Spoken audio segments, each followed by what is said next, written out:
Pelakon Hafiz Roshdi sekali lagi jadi perhatian.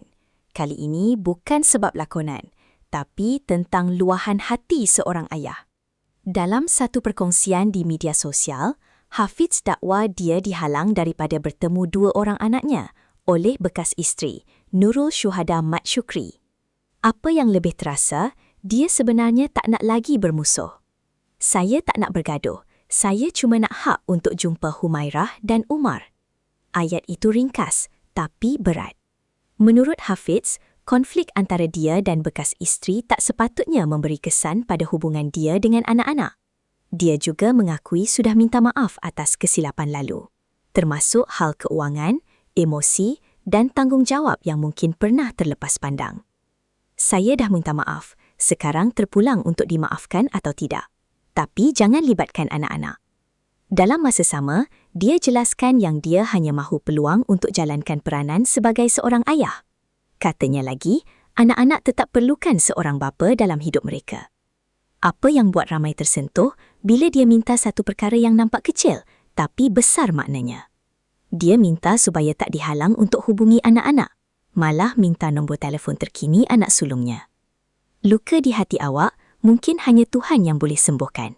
Tapi saya tetap nak jumpa anak-anak, nak jadi abah mereka. Kalau ikut rekod, pada sekitar April 2023, Hafiz pernah memfailkan tuntutan hak penjagaan penuh di mahkamah. Tapi keputusan tak berpihak sepenuhnya pada dia, hanya diberikan hak lawatan sementara, biasanya ketika cuti sekolah. Untuk cerita sebelum ini, mereka pernah mendirikan rumah tangga pada 30 April 2016 dan berpisah secara rasmi pada 27 Julai 2023. Hasil perkahwinan itu, mereka dikurniakan dua orang anak, Humairah dan Umar. Selepas perpisahan, Syuhada memilih untuk berhijrah ke Melbourne bersama anak-anak bagi menyambung pengajian. Sementara itu, Hafiz pula meneruskan kehidupan dan kembali bernikah dengan Atira Yuhada pada 15 Disember 2023. Mereka kini mempunyai seorang anak perempuan. Kadang-kadang, bila hubungan suami isteri berakhir, yang paling terkesan bukan hanya dua hati yang pernah bersama, tapi juga anak-anak yang berada di tengah. Dan bila seorang ayah mula bersuara begini, ramai tertanya-tanya, dalam situasi seperti ini, siapa sebenarnya yang patut mengalah demi kebaikan anak-anak? Terima kasih kerana menonton Chua Viral TV. Jangan lupa like, komen dan subscribe untuk terus dapatkan update terkini tentang dunia hiburan Malaysia.